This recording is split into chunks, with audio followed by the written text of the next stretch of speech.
কিছু গুরুত্বপূর্ণ ইনফরমেশন আপনাদেরকে দিব। বাংলাদেশ থেকে অনেকেই আছেন যারা মলদোভাতে ঢুকতে চাচ্ছেন।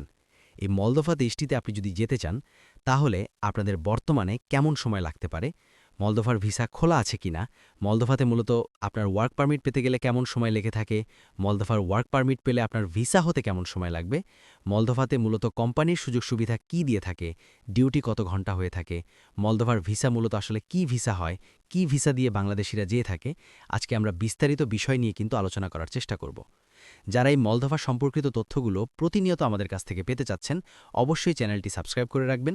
আমরা নেক্সট টাইমে চেষ্টা করব মলদোভার আরও অনেক ধরনের গুরুত্বপূর্ণ তথ্যগুলো স্টেপ বাই স্টেপ ধাপে ধাপে আপনাদেরকে দেওয়ার জন্য।